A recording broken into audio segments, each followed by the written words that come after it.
Hi, and welcome to the Leaderonomics show. Today we're here with Gerd Leonhard. He has been called by Wall Street Journal as one of the leading media futurists in the world. He's also CEO of the Futures Agency. Thank you so much for your time. Welcome. Okay, so welcome to Malaysia. Is this your first time here? No, it's actually the second time. But it was a long time ago. So. Okay. And you're here to speak at a conference about your area of specialty. Yes, the future of marketing is one of the topics I talk about. And I know just as we were coming in just now, you traveled the world talking about this. What brought you to this area? Because I understand you started off in music, something that was quite different. What led you to this area? Yeah, I work as a futurist. So a futurist basically focuses on foresights. So we're looking at the time frame of about 5 years and then work backwards. Right. And I got there by essentially realizing as a businessman that I was always 5 or 10 years too early with the ideas, which is not good for business because you have to wait. Before I did that on the internet, I was a musician and producer in San Francisco, and I went to Berkeley College. Yes. And basically I realized as a musician in 1995 that the internet was the biggest thing that happened to the economy and to everything basically right then. And this is how I switched to doing business stuff, music stuff. And then when I realized I was always early, I wrote a book called The Future of Music, which became a bestseller, and out of that I became a futurist. Wow. Can you give us some examples of how you were 5 years ahead of your time when you were in the music industry? Were you foreseeing, I don't know, iTunes and everything that was happening? Yeah, I think it's really obvious in many ways. I mean, most of the foresights that we have are obvious if you have time to look. For example, 1999 when Napster first came around and people download music for free, I was in San Francisco and the conversations we have with Napster and others, it was quite clear that people want music to be in the cloud.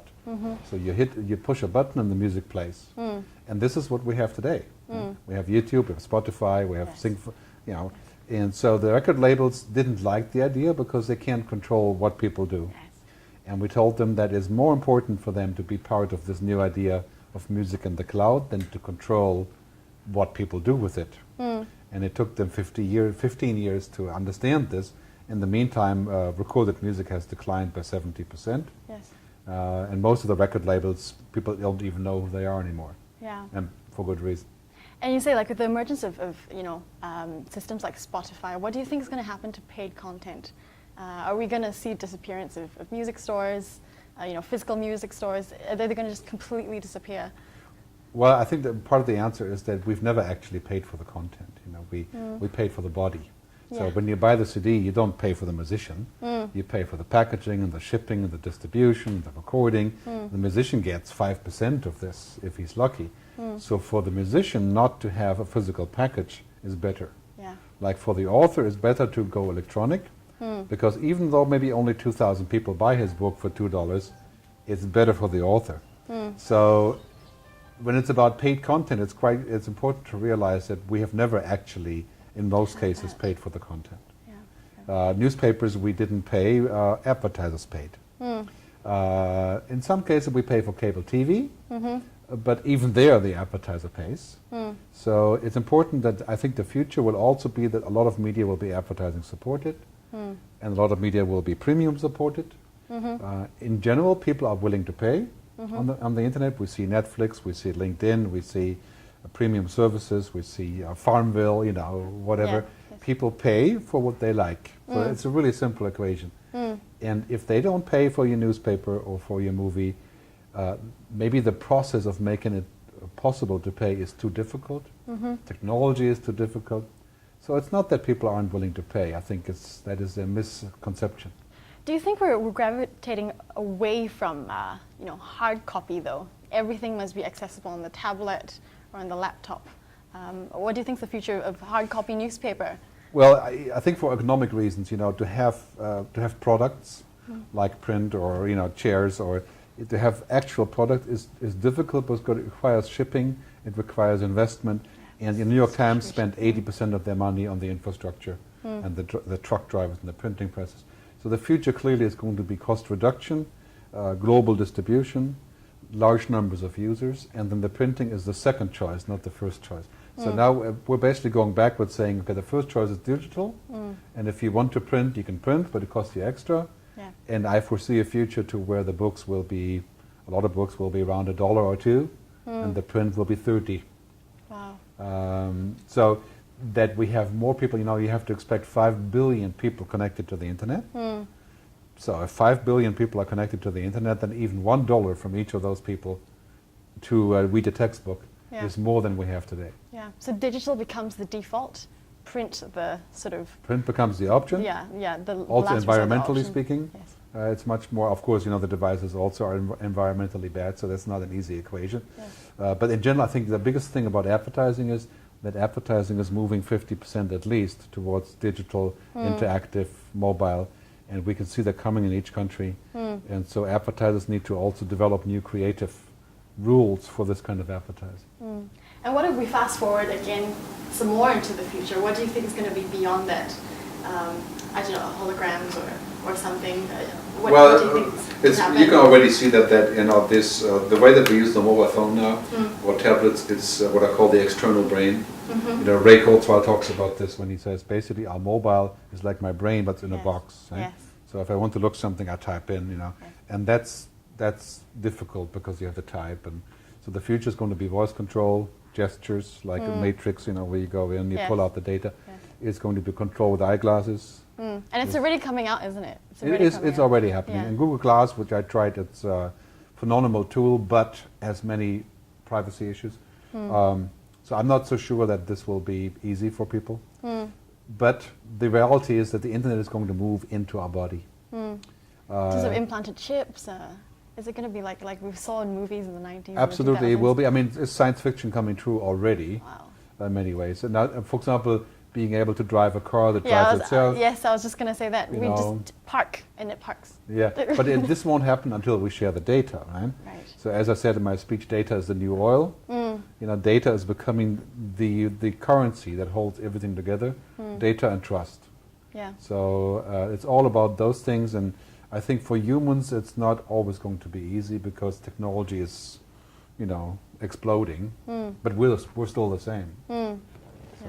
Say for a leader of any company who wants to, think along with the wavelength that you are, because as a leader, you always want to be a few steps ahead, right? You want to forecast into the future and know where you're going so you can lead your team. What kind of mindset, or what kind of thinking patterns do you go through when you're maybe for you it comes naturally, right? You say naturally, you just think 5 years in advance. For somebody who struggles with that, how can they, capture that sort of way of thinking? Well, there's two things. One is I think it should be, if you're running a company, you should spend at least 10% of your time, if not more, on looking at what's not here already, beyond the obvious. So if you make cars today, you're going to sell more cars next year in China or wherever you're going. But in 5 years from now, people will have public transportation as electric car that they share. It's a totally clear trend. So you have to look beyond the obvious. If you don't look beyond the obvious, what's coming next will come and run over you. Catch up with you, Because the speed is mind-boggling. The other thing is a good rule is, you look at the obvious, you do the opposite. Right. And then you usually have a piece of the future. Can you give an example of that? So you look at the obvious and you do... Well, back to the newspapers. What the newspapers did is they said, okay, people are no longer buying our printed papers and they've stopped subscribing. And so what we'll do is we'll force them to pay when they come to our website. Right. That's obvious. Yes. But it's wrong. Yes. Because clearly we have never actually paid in this way. So when the New York Times is asking me for $300 a year to look at the website, I have to say, I love the New York Times, but I'll go somewhere else. I don't need it so bad. Yes. And so it has worked to some degree. They have 1 million or so subscribers. But they should look beyond the obvious, which they're doing now with their new CEO, Mark Thompson, who's brilliant. They should look beyond the obvious and say, how can we be the biggest brand in newspapers to do events and conferences and products and e-commerce and television? That's beyond the obvious. And he's doing that now. Fantastic. Great. And what if it's a young person watching and who says that, wow, Gerd, you have had such a fantastic career. What are some principles that I can apply in my life? Say if I'm in school or I'm in university, to really, have a career like you have had. Yeah, I think one thing is that you have to be open for those changes to basically just come out of the blue, and then you have to go with it. So part of that is that when you're not hungry, you're not looking for food. So being hungry, as Steve Jobs says, This foolish, is stay hungry, very right? important, Yeah. because if you're too lazy and you're too saturated, you'll never do anything. And so, being hungry and wanting to innovate and stuff, you have to actually take into account that you may fail. I failed many times. I went bankrupt with my internet company. You fail, and you do it again until something comes out of it. So you have to accept failure. Yeah.